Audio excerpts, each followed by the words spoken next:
para louvar, para adorar, para agradecer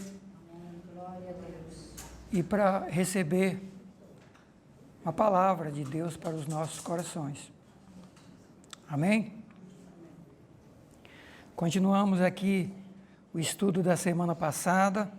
Eu mandei aí no grupo da Casa de Oração o rascunho do estudo, as bases para construirmos e sustentar uma vida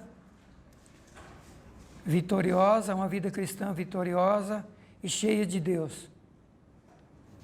As bases para construirmos uma vida cristã vitoriosa e cheia de Deus.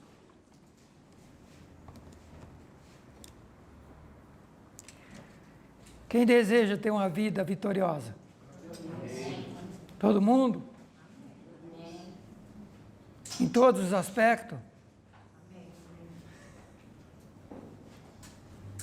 E quem tem conseguido uma vida vitoriosa, pelo menos em alguns aspectos? Amém. E quem que tem áreas da sua vida que você tem lutado até hoje e não tem conseguido vencer algumas áreas que você gostaria de que fosse vencedor em algumas áreas? Todos nós. Não é? Algumas áreas nós já temos sido vencedores, outras áreas ainda estamos trabalhando, e Deus trabalhando com elas, e é por isso que nós estamos aqui. Quantos estão satisfeitos com a sua vida espiritual e quantos gostariam de melhorá-la? Tem alguém aqui satisfeito? Não? Estão inconformados? Precisa melhorar? É isso que nós estamos aqui. Deus tem colocado em nosso coração, no contexto desse estudo sobre o Espírito Santo, estudamos as primeiras lições aí, 4, 5 lições, sobre a importância do Espírito, a obra dele na terra, o ministério dele, o que ele veio fazer, o que ele está aqui fazendo, o que ele deseja fazer. O Espírito Santo veio para implementar tudo aquilo que Jesus fez na cruz. Todo o processo de salvação que Jesus Cristo fez na cruz, o Espírito Santo veio para a terra para implementar, para construir isso na vida de cada um que quer, que aceita e que crê em Jesus Cristo. Desde o novo nascimento, o convencimento do pecador, o convencimento de cada um de nós das coisas que estão erradas, das coisas que não estão agradando a Deus, da vontade de Deus, da revelação da vontade de Deus em nossa vida através da palavra, do plano, do projeto de Deus de salvação, da grandiosidade desse projeto, da dimensão, da extensão, o que abrange essa salvação lá conquistada na cruz.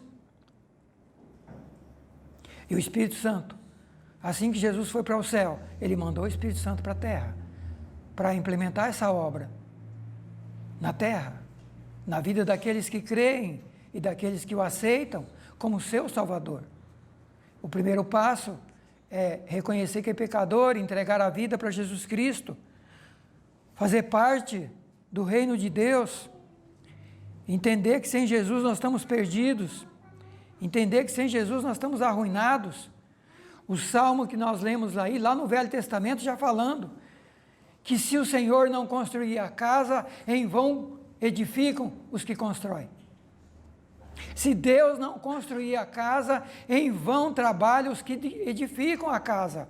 Seja a casa espiritual, seja a casa material, seja qual área for do ser humano, se Deus não estiver na construção dessa área do ser humano, nós não vamos chegar a lugar nenhum. Mas infelizmente nós não acreditamos nisso, ou acreditamos muito pouco. Até mesmo nós cristãos achamos que temos condições de fazer as coisas funcionar, e dependemos muito pouco de Deus. Buscamos muito pouco o Senhor, nos ajustamos muito pouco ao seu projeto, à sua vontade. Não entendemos muito a vontade de Deus. E daí as coisas não funcionam. E a gente fica perguntando, Deus, por que não funcionou? Nós vamos ver texto na Bíblia hoje que as pessoas já lá no Velho Testamento botavam a culpa nos governos e botavam a culpa em Deus, gente que chegou a amaldiçoar governos e gente que chegou a amaldiçoar o próprio Deus, botando culpa por suas tragédias e por suas desgraças. E Deus dizendo, não tem nada a ver com isso. A culpa é sua e do diabo, que você decidiu seguir ao invés de me seguir. E a Bíblia do Velho Testamento ao Novo Testamento está cheio de texto, dizendo que ele veio para roubar, matar e destruir. O primeiro exemplo já é a queda do homem lá, quando ele derrubou o primeiro casal, de maneira sutil, e o enganou-os, ou os enganou. Deus disse, queridos, preste atenção. Quantos pecados Adão cometeu para ser expulso da presença de Deus? Quantos pecados? Foram muitos? Não foram. Adão matou alguém? Não. Adão roubou? Não. A Bíblia fala que Adão se prostituiu? Não. Adão cometeu um pecado só. E esse foi suficiente para Deus expulsá-lo da sua presença. Deus disse, não coma dessa árvore do meio do jardim. Adão, esse jardim enorme aqui está cheio de plantas, de frutas, você pode comer de todas. Pode comer do fruto de todas as árvores, mas essa que eu botei no meio do jardim, a árvore do conhecimento do bem e do mal, você não coma, porque no dia que você comer, você vai morrer. O diabo chega para Eva e fala, é verdade que Deus disse que vocês não podem comer de nenhuma das árvores do jardim? Veja já Satanás torcendo a palavra de Deus, e eu quero chamar a sua atenção, já fazendo introdução nesta manhã, preste atenção, o diabo vai tentar distorcer a Bíblia da sua cabeça, da sua mente, do seu coração. Até mesmo antes dela chegar ao seu coração, ele já vai distorcer a palavra de Deus. Ele chega para Eva, é verdade que Deus disse que vocês não podem comer de nenhuma dessas árvores? Tipo assim, Eva, você já prestou atenção que você tem um Deus ruim, cruel, terrível? Ele proibiu vocês de comer de todas as árvores. Já chegou botando para Eva um Deus cruel, horrível, mau, que só quer o pior dos seus filhos. E a Eva disse, nisso a Eva estava atenta, ela disse não, Deus não disse que não podemos comer de todas as árvores, Deus disse que não podemos comer da que está no meio. Só que daí a Eva já acrescenta umas coisas que Deus não falou. A Eva disse, Deus falou que não é para comer da que está no meio, e Deus falou que não é para comer e não é para tocar, porque no dia que a gente tocar, comer e tocar, a gente vai morrer. Deus não tinha dito que não podia tocar, Deus tinha dito que não era para comer. Preste atenção na Bíblia, preste atenção na palavra de Deus, queridos. Esteja atento ao ouvir a palavra, ao ler a palavra, para que você não acrescente a palavra. Por que Apocalipse diz que aquele que acrescentar um tio na palavra que está escrita nesse livro, vão ser acrescentados os flagelos que está escrito nesse livro, os sofrimentos, as catástrofes que estão escritas nele, vai ser acrescentado na vida daquele que acrescentar as palavras desse livro. E o mesmo livro diz que vai ser tirado, aquele que tirar qualquer palavra desse livro, vai ser tirado a sua parte do reino dos céus, ou seja, vai ser tirada a sua parte de tudo que Deus tem para a sua vida. Então eu não posso acrescentar e eu não posso tirar nada daquilo que Deus falou. Eu tenho que entender, compreender, acreditar e obedecer naquilo que Ele falou. Eu não posso aumentar e eu não posso tirar também. E tem gente tirando, e tem gente distorcendo a palavra de Deus, e tem gente pregando o evangelho errado, e tem gente interpretando a Bíblia errada e ensinando errado. E nós temos que ter cuidado com isso. Queridos, nós estamos aqui estudando o que mesmo? A palavra, mas qual é o tema de hoje? Esqueceram? Vamos repetir de novo. As bases para construir e manter uma vida cristã vitoriosa e cheia de Deus. Vamos repetir. As bases para construir e para manter uma vida cristã vitoriosa e cheia de Deus. Então a primeira coisa é ficar atento à palavra de Deus. Por que que Adão e Eva se destruíram, se desgraçaram e trouxe a destruição e a desgraça para o mundo? Porque eles desobedeceram uma palavra de Deus. Não foram muitas, foram uma.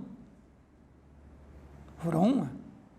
Eles trouxeram o pecado e trouxeram a desgraça para a vida deles, e a Bíblia diz que o pecado passou a toda a raça humana, a toda. E nós, quando nascemos, já nascemos pecadores. E queridos, muitos de nós estamos construindo uma vida cristã simplesmente arrastando, copiando as bases de nossos ancestrais. Tem gente que a vida dele hoje é baseada no que os pais viveram e os que os pais ensinaram. E tem muita gente vivendo sob a influência da ação espiritual dos pais. Estão vivendo em razão da obediência dos pais a Deus. Estão vivendo em razão da oração dos seus pais a Deus. É a intercessão dos pais que tem mantido a vida deles razoável. Porque se os pais já tivessem partido, a vida deles estaria uma desgraça. Talvez não estariam nem mais aqui. O inimigo já teria destruído. E vou dizer mais. Há pessoas nesse planeta que estão vivos ainda, o inimigo não os destruiu, por causa da oração e da intercessão dos seus pais. E por causa da vida espiritual que seus pais têm vivido, e que têm passado noites e noites na presença de Deus, intercedendo por seus filhos, ou por suas filhas. Então tem muita gente que a vida dele está construída numa estrutura criada por seus pais. E de repente o pai vai embora. E de repente a mãe vai embora. A estrutura desaparece. E a pessoa começa a ficar desesperada. As coisas começam a dar tudo errado. E as pessoas não sabem porque está dando errado. A construção da vida delas está baseada na construção da vida dos seus pais. Da oração dos seus pais. Da obediência da palavra de Deus, dos seus pais, a obediência à palavra de Deus, mas não da obediência delas, não do relacionamento delas com Deus. Mas hoje nós dissemos que nós queremos construir o quê? Uma base espiritual, que venha fazer o quê? Nos dar, nos fazer ter uma vida cristã vitoriosa e cheia de Deus. Sim ou não? Sim. É isso que nós estamos aqui querendo aprender. É isso que Deus está querendo nos ensinar nesta manhã. É isso que Deus está falando em sua palavra. Na semana passada nós vimos que tem gente que quer coisas grandes em sua vida, mas só valoriza coisas insignificantes que não têm valor nenhum ou quase nenhum. Nós vimos na semana passada que as coisas valiosas, ela têm um preço alto. Sim ou não? Sim. Coisas valiosas têm preço alto. Nós vimos que bijuteria que a gente acha em qualquer lugar, é baratíssima. Mas ouro, principalmente como diz a Bíblia, Deus quer nos dar ouro provado no fogo, ou seja, coisas especiais, valiosas, essa nós não encontramos em qualquer lugar. Essa tem um preço para adquirir, essa não se encontra em qualquer lugar, essa tem um custo. E Deus está dizendo para nós, eu quero ensinar para vocês como construir base sólida para uma vida cristã vitoriosa. Base sólidas, para que quando a tempestade chegar, não derrube a sua casa. O que é que nós aprendemos de Jesus falando lá em Mateus capítulo 5, aliás, capítulo 7, versículo 25 em diante. Aquele que ouve a minha palavra e pratica, constrói a casa na rocha. Vai vir as tempestades, vai vir os vendavais da vida, vai soprar sobre essa casa, mas ela não vai cair, porque está construída em base sólida, está construída sobre rocha, que é a minha palavra, que é a minha presença. Mas aquele que ouve a minha palavra e não pratica, e não bota em prática, é o que constrói a casa na areia. Vai vir a tempestade, vai vir os vendavais, e vai dar contra essa casa, e a casa vai cair, porque está construído na areia, não tem alicerce, não tem estrutura suficiente para resistir os vendavais da vida. Quantos vendavais você já passou na sua vida? Quantos? E quantos você vai passar ainda? Nós não sabemos. Não sabemos. Já sabemos o que nós já passamos. Mas quantos vamos passar ainda? Não sabemos. Mas Deus está dizendo que tem como construir uma vida sólida, embasada na sua palavra e na sua pessoa. A primeira coisa é que uma vida sólida só vai existir se for construída na pessoa de Deus, de Jesus Cristo, do Espírito Santo e da sua palavra. É só aí que nós vamos ter uma vida sólida. É só aí. É só em Deus, em Jesus Cristo. Queridos,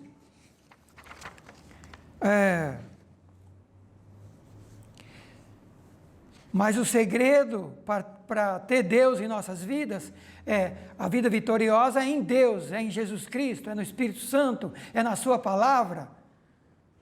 Mas como é que eu tenho Deus na minha vida? Será que eu vou conseguir ter Deus na minha vida vivendo de qualquer maneira? Será que eu vou conseguir ter Deus na minha vida estando de qualquer maneira? Veja que na época de Jesus, quando ele veio ao mundo, quando Jesus Cristo veio ao mundo, ele encontrou milhares de cristãos religiosos, milhares de cristãos religiosos que estavam na igreja, e que Jesus falou essa palavra, que eles precisavam construir a vida deles sobre a palavra de Deus, não ser pessoas que apenas ouvem, mas não praticam, e que precisavam construir sua vida sobre a pessoa de Jesus Cristo, porque Ele é o caminho, Ele é a verdade, Ele é a vida, e ninguém vai a Deus senão por Ele. A primeira coisa é que nós não nos aproximamos de Deus, nós não nos religamos a Deus sem Jesus Cristo. O pecado separou Adão de Deus, e o pecado separou a humanidade de Deus. E sem Jesus Cristo, nós não vamos ser ligados a Deus. Mas Ele é o caminho. Ele é o caminho para Deus. Eu sou o caminho, eu sou a verdade, eu sou a vida, e ninguém vem ao Pai senão por mim. Mas tem gente querendo chegar a Deus por um monte de caminho, por boas obras, por um monte de ensinos. Pratique boas obras para você ir melhorando. Aí você vai morrer, vai reencarnar várias vezes, vai nascer melhor, vai praticar mais obras boas, vai morrer, vai encarnar mais vezes. Muitos ensinam assim. E você vai melhorando até você se aperfeiçoar. Outros dizem não. Procure fazer coisas boas, procure fazer boas obras, para que você seja salvo, para que você tenha uma vida vitoriosa. E outros estão ensinando aí vários princípios de como ter uma vida vitoriosa. Mas a maioria deles sem colocar Deus no centro e sem colocar a palavra de Deus. Muitos. Encontramos, se você for procurar livros de autoajuda, você vai encontrar de monte. Vídeos, materiais de autoajuda. Mas a maioria deles, sem ensinar para você que sem Deus, sem sua palavra, nós não vamos chegar a lugar nenhum. Então, queridos, a primeira coisa que eu quero trazer para vocês nesta manhã da palavra de Deus, e isso está na lição que eu mandei para vocês, é Lucas 4, 17 a 19. Vamos então, se o problema nosso, se a vida cristã depende de contato com Deus, de estar ligado em Jesus Cristo, que só Jesus Cristo salva, que só Deus pode nos dar uma vida vitoriosa, e se o pecado nos expulsou de Deus, e que se sem Jesus nós estamos longe de Deus, e se vivermos no pecado, estamos separados de Deus. Então, a questão é, como é que Deus nos encontrou quando Ele mandou Jesus Cristo no mundo? Como Deus nos encontrou? Se foi preciso Jesus Cristo vir a esse mundo para resolver o problema do ser humano, como Deus nos encontrou? Como é que a gente estava?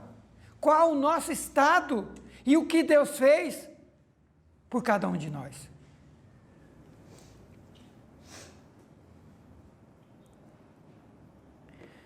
Lucas 4, 17 a 19. O próprio Senhor Jesus dizendo o seguinte, ele vai ao templo, pega o livro, pega a Bíblia do Velho Testamento, abre a Bíblia no livro do profeta Isaías e diz assim a Bíblia, e foi dado a Jesus Cristo o livro do profeta Isaías, e quando abriu o livro, achou o lugar em que estava escrito, o Espírito do Senhor é sobre mim, pois que me ungiu para evangelizar os pobres, me enviou a curar os quebrantados de coração, pregar liberdade aos cativos, restauração de vista aos cegos e pôr em liberdade os oprimidos e anunciar o ano aceitável do Senhor. E acabando de ler, ele disse, hoje essa profecia está se cumprindo, eu sou esse que veio para fazer isso que está escrito aqui.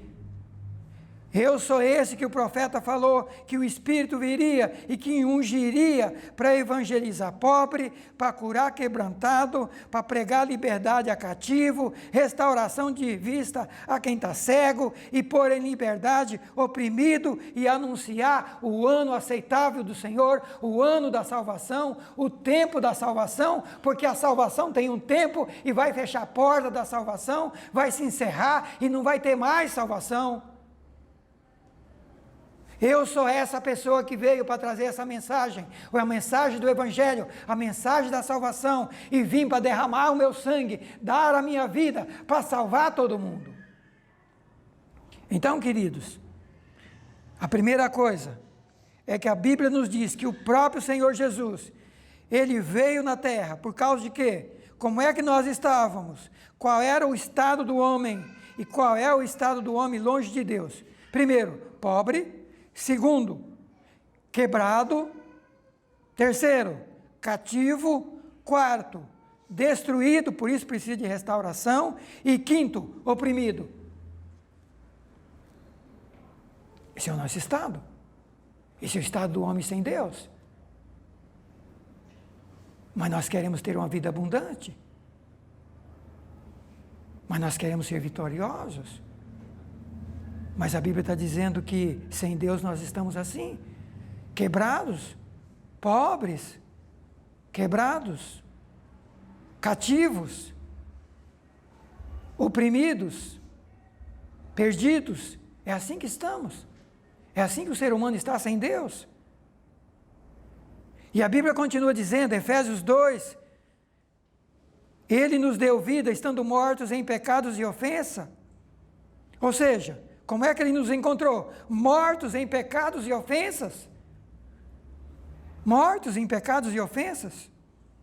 Mas mais que mortos em pecados e ofensas, andando segundo o curso do mundo, E mais que isso, andando segundo os demônios, diz a Bíblia, andando segundo o príncipe da potestade do ar, do espírito que agora opera nos filhos da desobediência. Esse é o estado do homem sem Deus. Esse é o estado do homem sem Deus. E quando você vê tanta desgraça aí fora, e você fala, mas como é que pode? É o homem sendo guiado pelos demônios. É o homem sendo instrumento do diabo. É o homem sendo cativo do pecado de Satanás. O escravo só faz o que o Senhor manda. E se a pessoa é escravo do diabo, só consegue fazer o que ele manda. E para isso Jesus Cristo veio. Ele disse que ele veio para nos arrancar do reino das trevas e nos transportar para outro reino. Existem dois reinos. E nós precisamos entender isso, se nós queremos libertação, se nós queremos mudança de vida, se nós queremos salvação, se nós queremos sair de um lugar de opressão e ir para um outro reino de liberdade, um outro reino de vitória, nós precisamos entender aonde é que estamos e aonde que está a pessoa sem Deus. E o mundo que nós vivemos. Ele nos deu vida, estando mortos em pecados e ofensas, andando, sendo guiado e dirigido pelo mundo, e guiado e dirigido pelos demônios, pelo espírito ou pelos espíritos que estão operando aí na esfera terrestre, na vida das pessoas, são invisíveis, ninguém vê, mas a gente vê o resultado na vida das pessoas, na vida das famílias. Por isso as penitenciárias estão cheias e não tem mais aonde botar tanta gente fazendo tanta coisa errada e tanta desgraça. Porque os demônios estão aí conduzindo milhares de pessoas para fazerem desgraças. Mas as pessoas não enxergam. Mas a Bíblia está clara. Deus está falando com a gente.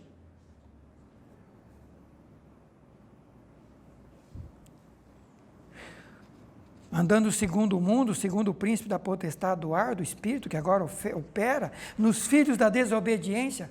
Presta atenção nesse versículo. Satanás está operando em quem? Você prestou atenção no versículo? Eu vou ler de novo, vamos ver se vocês vão prestar atenção. Andando mortos em pecados e ofensa, andando segundo o curso do mundo, segundo o príncipe da potestade do ar, do espírito que opera nos filhos da desobediência. Aonde é que o diabo pode agir? Filhos que estão vivendo em desobediência à palavra de Deus. Quem está andando em obediência, ele não pode tocar, porque quem está andando em obediência é propriedade de Deus. Quem está seguindo a Deus e sua palavra é propriedade de Deus. E quem segue a Deus é filho de Deus. E a Bíblia diz que os filhos de Deus, o diabo não pode tocar. Então, queridos, o inimigo tem ação livre sobre aqueles que vivem no pecado, na desobediência.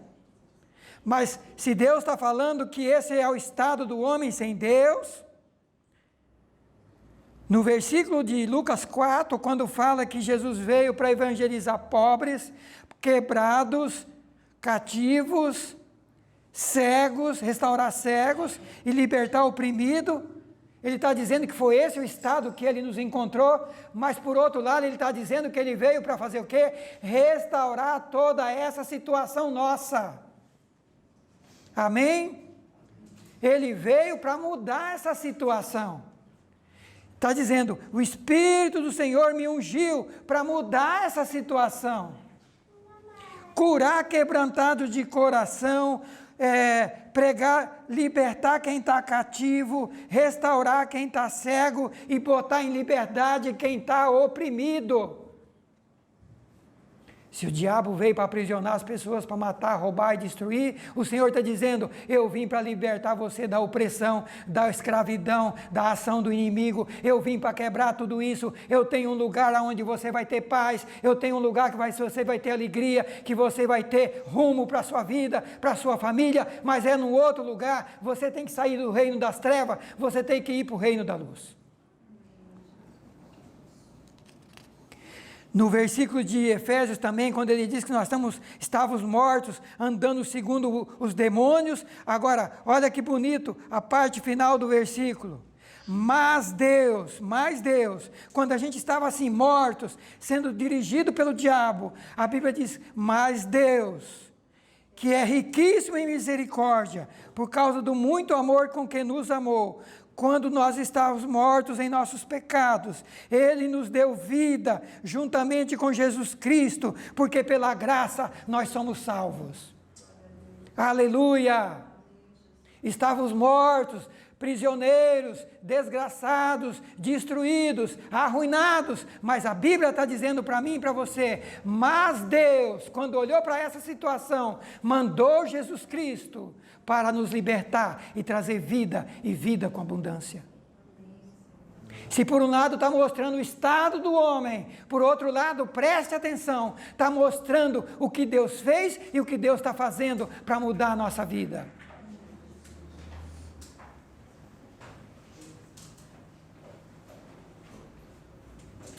Se está buscando uma vida cristã vitoriosa, está aqui o caminho. Você está buscando, está aqui o caminho. É Jesus Cristo. É num outro reino. Você tem que entender que no reino das trevas, no reino do pecado, no reino onde está Satanás, só há escravidão, só há desgraça, só há miséria. É o lugar das trevas. Ah, irmão, mas eu não sou tão assim, não. Nunca roubei, nunca matei. A minha família é do bem. Não é assim? A nossa família é do bem. Até todo mundo gosta, é bem vista a nossa família, todo mundo certinho. Graças a Deus aqui nossa família é do bem. É? Na sua visão, para Deus ninguém presta. Na nossa visão. Por que Isaías fala, Deus falando que a nossa justiça diante de Deus é trapo de imundícia? Olha Paulo dizendo agora aos Romanos, capítulo 3. Deus olha do céu à terra e ele diz o seguinte: não vi um justo sequer, nenhum sequer, nenhum. Quando ele mandou Jesus, ele não viu nenhum justo sequer.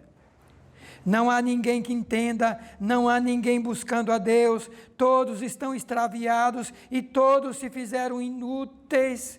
Não há quem faça o bem, nenhum só. Nós achamos que estamos fazendo o bem, para Deus nós não estamos. Ele diz que ele não encontrou nenhum só fazendo o bem do ponto de vista dele. Eu e você podemos achar que estamos bem. Para Deus nós estamos arruinados e perdidos. E muita gente vai parar porque acha que não precisa de salvação, porque acha que não precisa de mudar de vida.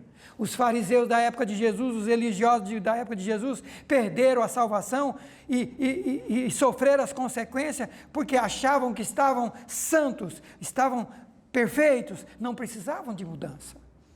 E o grande problema de milhões de pessoas hoje no Brasil e no mundo é isso, é achar que não precisa de Deus, é achar que não tem problema, é achar que está tudo bem, é achar que não está fazendo nada errado. Deus está dizendo para nós, eu não achei nenhum justo, nenhum sequer, eu não achei ninguém me buscando, encontrei todo mundo extraviado e eu achei todo mundo um bando de inútil. O que é inútil, queridos? Imprestáveis. É isso que Deus nos vê. É isso que Deus está nos vendo lá do céu. Um bando de imprestáveis. Garganta um sepulcro aberto, só a boca suja como um sepulcro aberto. Línguas que tratam enganosamente. Veneno de cobra debaixo dos lábios. Boca cheia de maldição e amargura. Pés ligeiros para derramar sangue, caminho de destruição e miséria, porque não conhece o caminho da paz. É assim que Deus vê o ser humano. Boca também mata, palavras também matam, não é só faca e armas que matam, palavras também matam, atitudes erradas matam, Condutas erradas mata, falta de perdão mata, falta de amor mata, falta de misericórdia mata, falta de compaixão mata. Mas, queridos, nesse mesmo texto, falando de como Deus nos encontrou, olha o remédio. Mas agora se manifestou a justiça de Deus, independente da lei. Justiça de Deus mediante a fé em Jesus Cristo, para todos os que crê, porque Deus não faz distinção. Agora se manifestou a justiça, a salvação de Deus, mediante a fé em Jesus Cristo, para todos aqueles que crê.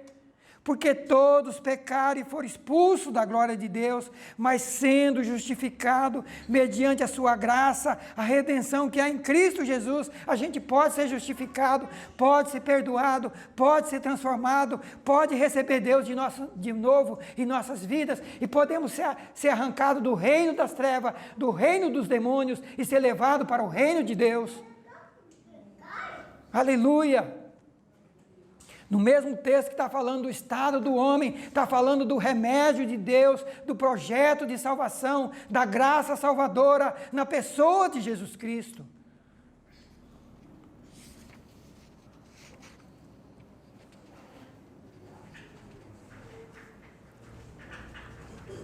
Queridos,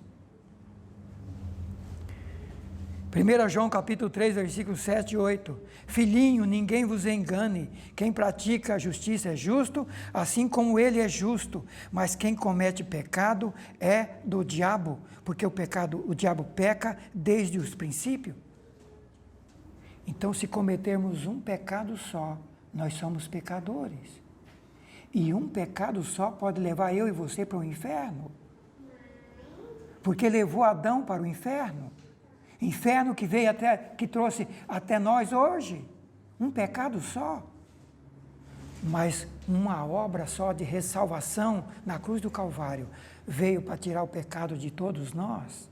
Um sacrifício só é capaz de tirar o pecado, mas só o sacrifício do sangue do Filho de Deus, o sacrifício de alguém inculpável, que nunca cometeu pecado, santo e puro, somente esse sangue e somente esse sacrifício pode tirar o meu pecado e o seu pecado. Mas nós precisamos entender e aceitar e crer. Filhinhos, pratica justiça, é justo como ele é justo, mas quem comete pecado é do diabo, porque o diabo peca desde o princípio. Está dizendo que quem comete pecado é do diabo. Meu Deus, palavra dura. E você diz, meu pai, mas eu erro, eu peco, então eu sou do diabo. Mas olha o versículo seguinte: mas para isso o Filho de Deus se manifestou para destruir as obras do diabo. Aleluia! Dê um grito aí. Aleluia! Tem remédio para isso? Tem solução para o problema do pecado? Tem solução para mim ser liberto do reino das trevas? Jesus Cristo veio para destruir, desfazer as obras do diabo.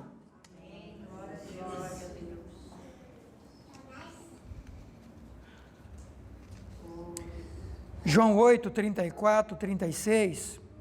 Respondeu-lhe Jesus: em verdade vos digo, todo aquele que comete pecado é escravo do pecado. Preste atenção, querido, não podemos brincar com o pecado. O pecado escraviza, o pecado mata. Jesus Cristo dizendo: em verdade vos digo, todo aquele que comete pecado se torna escravo do pecado. Por que a gente tem tanta dificuldade de nos libertar do pecado? O pecado é como um vício. Bebida não escraviza. Você começa bebendo aos poucos, se não se cuidar, o que acontece? Vira um alcoólatra. E assim são todos os outros pecados. O pecado é como um vício, ele escraviza e você não consegue se libertar mais. Porque o pecado envolve a carne humana e a ação do diabo. E normalmente o pecado é fazer aquilo que nós gostamos, mas que é contra a vontade de Deus. Então a gente gosta de fazer. E o diabo, sabendo que a gente gosta de fazer, vai conduzir você para aquilo, para você se enterrar naquilo e se afundar naquilo. Por que o diabo desgraça a vida da pessoa que bebe e afunda cada vez mais, para beber mais, para beber mais, para beber mais? Porque ele quer roubar, matar e destruir. Quem comete pecado se torna escravo do pecado. E saiba de uma coisa, o servo não fica para sempre em casa, quem fica é o filho. Queridos, você sabe que numa casa, quem tem direito às coisas daquela família é quem? O escravo ou o filho? O filho. Quem é escravo não tem direito a nada. Na época dos escravos, quem morava numa casa, numa família, só tinha direito à comida, à roupa e lugar para dormir, e nada mais. Não tinha direito a nada. O pecado escraviza assim. A pessoa não tem direito a nada. Mas Deus não para por aí.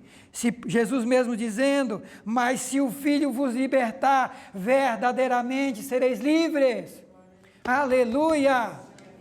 Se o Filho vos libertar, verdadeiramente você vai ser livre. É o Filho que liberta. Não é religião. Não é boas maneiras de vida. Não é. É o Filho que liberta. É o Filho, é Jesus Cristo.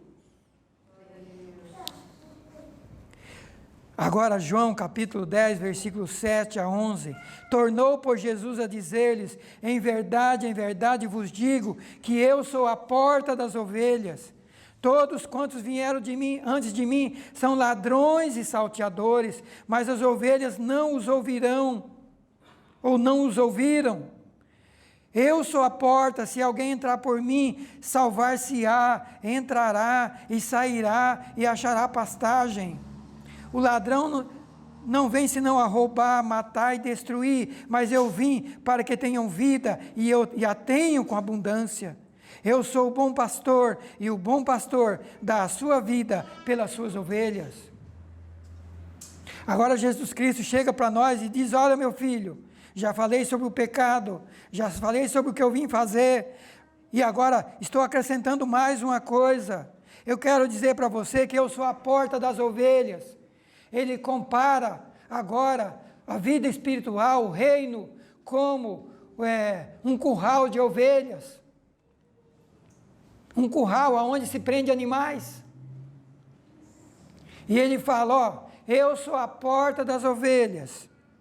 E aí ele diz, todos que vieram antes de mim são ladrões e salteadores, mas as ovelhas não vão ouvi-lo. Quem veio antes de Jesus veio o quê? É o quê? Ladrão e salteador. E quem veio antes de Jesus à terra? Quem veio antes? Demônios. Satanás e seus demônios. A Bíblia diz que ele se rebelou contra Deus no céu, quis sentar no trono como Deus, quis ser igual a Deus, convenceu 1/3 dos anjos do céu e foi expulso do céu e veio para a terra e está aí com os demônios, roubando, matando e destruindo. Mas Jesus disse, eu vim. O que veio antes de mim é ladrão e salteador, mas as ovelhas não ouvem a sua voz, mas tem tanta gente ouvindo a voz desse ladrão e desse salteador. Milhões de pessoas, infelizmente até muitos dentro da igreja, ouvindo a voz do diabo. Mas o Senhor está dizendo que as ovelhas dele não ouvem a voz do ladrão. E aí ele diz, eu sou a porta, se alguém entrar por mim, salvar-se-á, entrará e sairá e achará pastagem. Eu sou a porta do lugar de segurança da ovelha, aonde a ovelha pode entrar. Ela vai ter proteção ali. Nenhum ladrão vai entrar para roubar dentro desse aprisco. Ele é a porta e ele é o aprisco. Jesus é a porta e é o aprisco. Quem entrar pela porta que é ele e ir para dentro do aprisco dele, vai ser protegido. Lá o ladrão não entra, lá o ladrão não destrói, e lá vamos achar pastagem, vamos achar alimento, vamos achar vida eterna, vamos achar vida vitoriosa aqui e quando a vida terminar, mas é dentro do aprisco. Não é fora, é dentro. Eu sou a porta. Se alguém entrar por mim, salvar-se-á, entrará, sairá e achará pastagem, achará alimento. E ele repete de novo, o ladrão, esse ladrão que ele falou que veio antes dele, veio para roubar, veio para matar e veio para destruir. E as pessoas ficam botando culpa no governo, botando culpa na família. Ah, eu não vou para frente por causa do meu pai. Ah, eu não vou para frente por causa de não sei quem. Você não vai para frente porque o diabo veio para roubar, matar e destruir. E porque você não deu lugar para Deus entrar em sua vida. E porque você está no reino das trevas. E porque você está fora do aprisco, aonde tem proteção e aonde tem vida com abundância.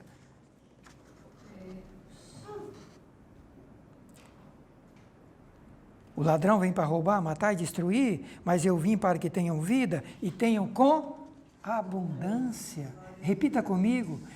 O ladrão vem para roubar e matar. O ladrão vem para matar e roubar. Mas eu vim para que tenham vida, e vida com abundância. É uma vidinha?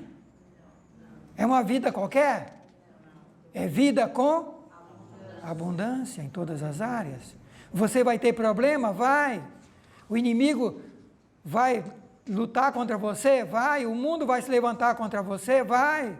Mas você vai estar com aquele que venceu o mundo, venceu o pecado, venceu os demônios. A Bíblia diz que lá na cruz do Calvário, Jesus Cristo, quando morreu, ele tomou a chave de Satanás, a chave da morte, a chave do pecado que aprisionava o ser humano nas prisões. Ele tomou essa chave, ele foi no inferno, pegou essa chave, arrancou da mão do diabo, tomou tudo dele e agora tem todo o poder, está sentado à direita de Deus e por isso ele disse, venha para o meu aprisco, porque no meu aprisco você vai ser protegido, porque eu tenho todo o poder no céu e na terra, inclusive os demônios, Satanás está debaixo da minha autoridade, e se você está comigo, você vai ser mais do que vencedor. Mas é com ele, é no aprisco, é junto com o vencedor que nós vamos ser vencedores, queridos. É junto com aquele que venceu todo o poder, todo o império, aquele que a Bíblia diz que diante dele, logo muito em breve, todo joelho se dobrará.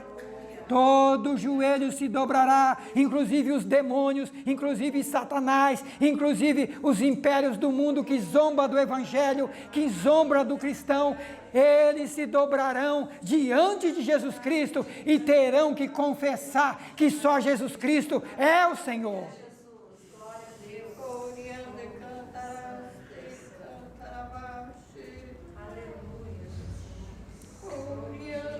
Mas é nós que decidimos, se nós queremos estar do lado vencedor ou do lado daquele que já foi vencido, derrotado, Satanás. Ele ainda está no mundo, lutando ainda, mas ele já foi vencido na cruz do Calvário. A sentença de derrota dele já foi assinada pelo juiz. Eu vi a pastora pregando essa semana, ela é juíza, aposentada, a doutora Raquel Tereza. E ela, como juíza, explicou isso muito bem, e eu havia me esquecido disso como advogado,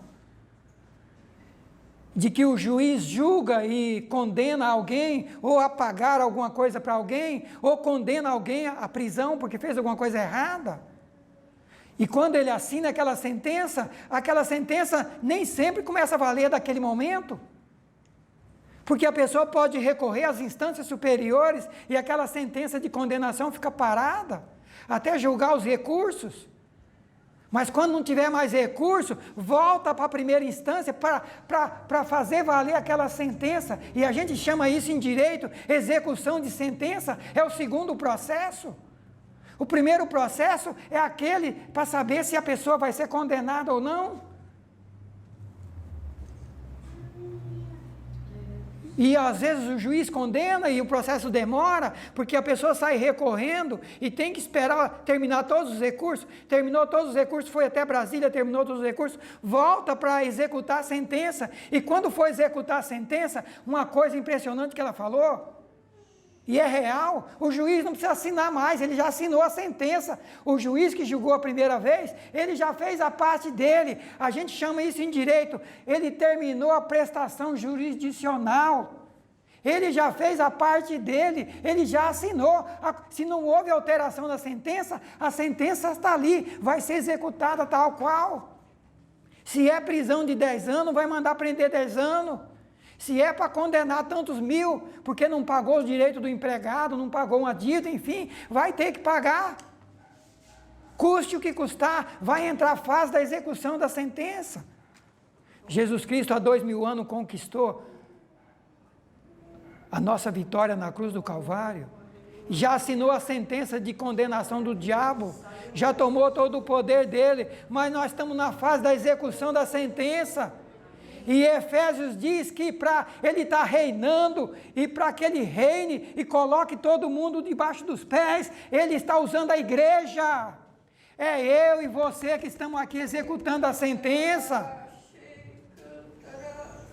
Você está entendendo? Nós estamos aqui executando a sentença.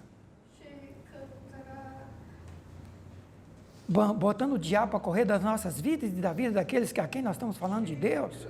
Libertando-os, trazendo a libertação que está em Deus para a vida deles. Já está conquistado, é só você usar a autoridade. Você está com a sentença na mão, é como a doutora disse, na hora que termina o processo, não precisa mais do juiz, o juiz, ele não vai mais fazer mais nada, terminou o processo. O advogado fala, excelência, terminou o processo, mande executar a sentença. O que ele faz? Ele fala para o oficial de justiça, vai lá e prenda o fulano, bota na cadeia, para ele cumprir os 15 anos, não é mais o juiz que vai fazer isso, é o oficial de justiça, se for preciso vai a polícia junto, mas o juiz não, a parte dele ele já fez, a parte dele ele já fez, vai ser só executada a sentença. Se tem que pagar, vai ter que penhorar bens, enfim, vai buscar bens, mas isso é coisa do oficial de justiça. O juiz já fez a parte dele quando assinou a sentença.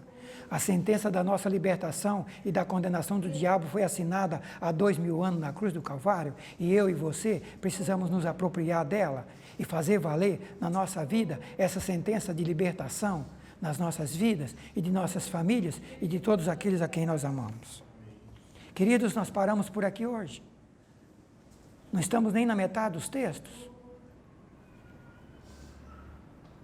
Nós vamos ver que o problema do pecado tem que ser resolvido, porque senão a presença de Deus não vem para a gente. Nós vimos aqui nos textos anteriores que nós estávamos mortos em pecados e ofensas, mas que o sangue de Jesus veio para tirar os nossos pecados. E nós vamos ver nos próximos estudos agora sobre isso. E nós vimos que não adianta dizer que não tem pecado, porque Deus olhou do céu da terra, não viu nenhum justo, todo mundo pecando, todos inúteis, todos perdidos. E você pergunta, mas então e o que é pecado? Nas próximas lições nós vamos ver o que é pecado. E o pecado passa de pai para filho? As consequências disso, de pai para filho? E eu quero falar sobre isso e chamar a atenção, principalmente dos cristãos, de muitos cristãos, de famílias cristãs, que se converteram, mas não sabem como os pais viveram, ou sabem como os pais viveram, os avós viveram. Se viveram no pecado, e muitos estão sofrendo as consequências dos pecados dos pais, e que é preciso confessar os nossos e confessar os deles. Não é orar mais para a salvação do seu pai, do seu avô que morreu, não tem mais jeito. Se ele não orou por ele, não se converteu, ele vai se acertar com Deus. Não tem mais tempo. Mas é orar pelos seus pecados, confessando os seus, os meus e confessando os deles, para que seja a condenação que vem de família, passando para família, seja quebrado, o pecado seja tirado e nós sejamos livres e libertos. Vamos estar falando isso na próxima semana, se Deus nos permitir. Vamos ficar em pé.